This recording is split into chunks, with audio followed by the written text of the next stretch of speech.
সোনার জন্য একটা খেলনা এসেছে। সোনা এটা জানে না যে এতে কী ভরা আছে, কিন্তু প্যাকেটটা দেখি খুব খুশি হয়েছে।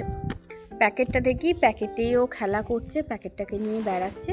তবে আমিও জানতাম না এতে কী ভরা আছে। রাতে শুনেছিলাম ওর জন্য কিছু এসেছে।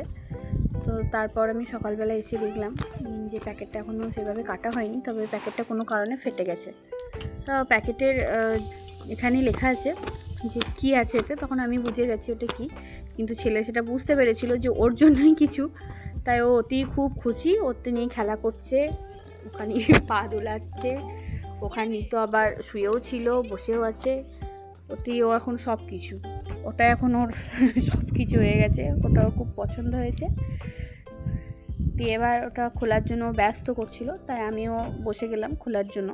কিন্তু তখন খোলার টাইম ছিল না, কারণ আশেপাশে তখন আর আমার কেউ ছিল না যে ওকে ধরবে। ও খুব ভীষণ দুষ্টুমি করছিল, প্যাকেটটা খুলতেই দিচ্ছিল না, ওর উপরই বসে যাচ্ছে, একদমই খুলতে দিচ্ছিল না, এত দুষ্টুমি করছিল।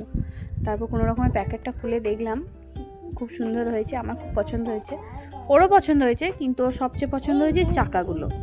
ও সবার আগে চাকাটা তুলে নিয়েছে, আমাকে ঠিক সব রেডি করার আগে ও চাকাটা নিয়ে নিয়েছে, চাকাটা নিয়েও খেলা করছিল। কিন্তু খুব বদমাইশি করছিল, আমাকে এটা ফিট করতে দিচ্ছিল না। তো একবার এদিক আর ওদিক যাচ্ছে, এটা জিনিস নিয়ে চলে যাচ্ছে, ওই জিনিস নিয়ে চলে যাচ্ছে, গাড়ির উপর এমনিই বসে যাচ্ছে। তাই আমি খুব বাধ্য হয়ে ওকে ওই প্যাকেটের মধ্যে ভরে দিয়েছি। কিন্তু প্যাকেটের মধ্যে ভরে তখন এত করুণ মুখ করেছে বেচারা, খুব মায়া লাগলো। তখন দেখলাম থাক, আর এখন কিছু না করে সব গুটিয়ে রেখে দিই। তাই আমি আর সেভাবে কিছু করিনি। দেখতেই পাচ্ছ কিছুটা টুংটাং লাগাতে গিয়ে কিন্তু আর কিছু পারলাম না, দিয়ে আবার গুটিয়ে পাটিয়ে রেখে দিলাম। সন্ধেবেলায় ওর বাবা আর আমি নিয়ে এটাই বসলাম গাড়িটা ফিট করতে। বাবান তো বুঝতেই পারছিল যে এখানে আমরা কি করছি, তোকেও সেজন্য চলে আসতে হবে। তাই ও চলে এসেছে যে আমিও এবার বাবা মার সাথে একটু হাতে কাজ করে দেবো। তো কাজ তো খুব করছিল, চাকা নিয়ে চলে যাচ্ছে, এটা নিয়ে চলে যাচ্ছে, তো ওখান থেকে কিছুতেই যাবে না, ওখানেই বসে আছে। এবার ও থাকলে আমাদের কাজ হচ্ছে না, ও খুব বদমাইশি করছে, একবার এটা নিচ্ছে একবার ওটা নিচ্ছে, চাকা নিয়ে চলে যাচ্ছে, গাড়ি নিয়ে টানাটানি করছে। তারপর ভাবলাম যে হবে না এইভাবে, ওকে বরং রেখে আসি গা। তাই আমরা দুজনেই ভাবলাম যে এখন আর গাড়ি ঠিক করে কোনো লাভ নেই, ওকে নিয়ে একটু অন্যদিকে ভুলাই, তারপর আমরা আবার গাড়ি ঠিকঠাক করে ফিট করব। তাই আমরা দুজনেই চলে গেলাম, আর ফোন নিয়ে এখন শুরু করে দিয়েছে। তারপর আমি, ওর বাবা ওকে সামলাচ্ছিল, আমি চলে এলাম ওটা একাই গাড়িটা ঠিকঠাক করতে। তা আমি এখন বসে বসে গাড়িটা সব লাগাচ্ছি, চাকাগুলো, তারপর আস্তে আস্তে সব ফিট করব, তোমরা দেখো।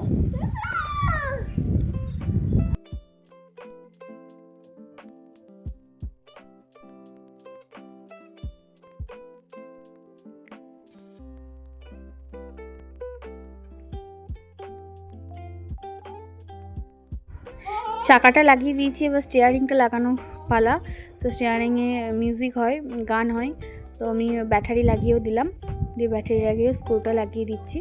তারপর এটাও ফিট করে দেবো, আর তারপরে স্টিকারগুলো লাগালেই গাড়ি কমপ্লিট।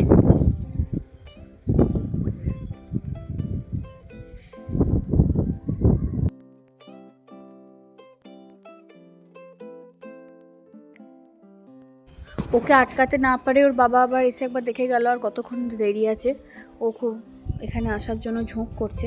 তো তারপর আমার প্রায় হয়েই গেছে, একদম সব ফিটফাট হয়ে গেছে। তো এবার আমি ওটা গাড়িটাকে ওর কাছে নিয়ে যাব, দেখো ওর রিয়াকশানটা কেমন হয়। গাড়িটা খুব সুন্দর, আমার খুব ভালো লেগেছে।